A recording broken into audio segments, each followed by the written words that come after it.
got on the roof and we stayed on the roof, and then we were waiting for our helicopters and nothing happened.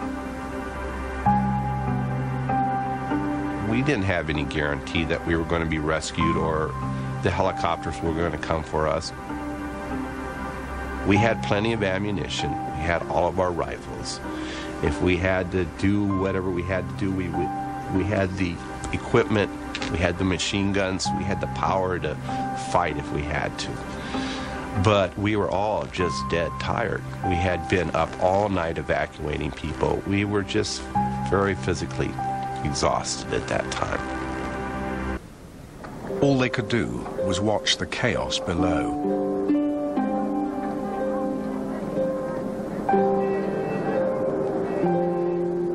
People were looting and carrying on, and it was just like the end of civilization. It was a free-for-all. To see people that had been in an organized society literally driving away American vehicles and looting American buildings and taking American furniture and running through the streets. I had never experienced that before.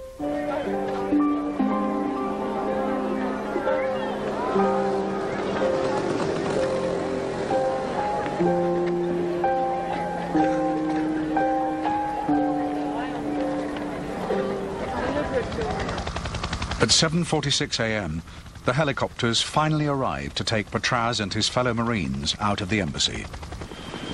They were the last Americans to leave Vietnam.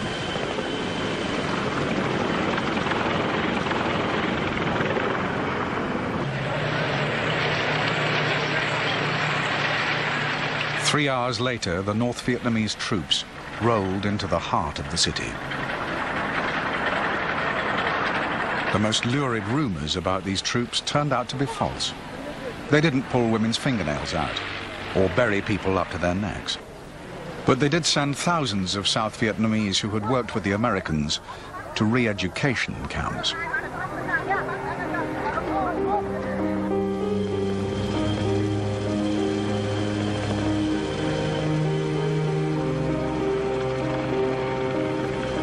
I remember being in 6th grade, 11 years old, and watching the war on television. And it just felt surreal that here I was 10 years later, witnessing the death of a nation.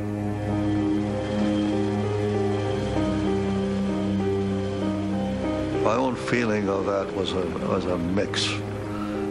It was a mix of sadness and a good deal of anger that we, the United States, had come this road and ended our Vietnam commitment and engagement in this way.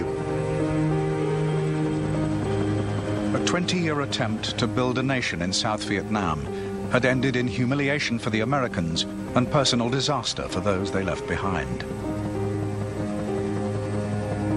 Some believe the lessons of that experiment have now been forgotten. Trying to grow a democracy in the midst of chaos and in the context of an historical culture and society is as foolish now as it was then. So there's an American messianic quality at work again, as it was then.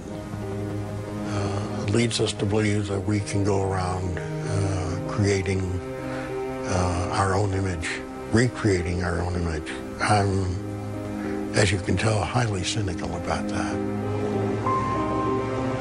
After 3 days at sea, Long and the others on his boat were picked up by a cargo ship. He eventually made it to the US. It was another 11 years before he was reunited with his family.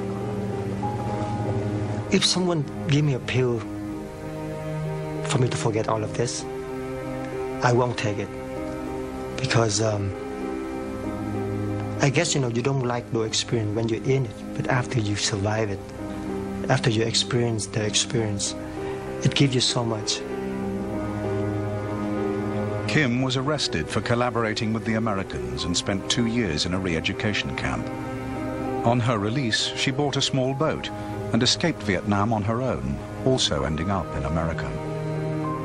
She was never to see her mother again.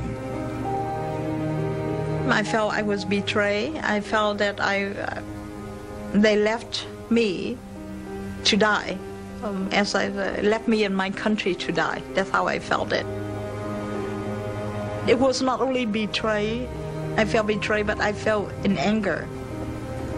The anger that was so great that I still feel it today. I still feel it today.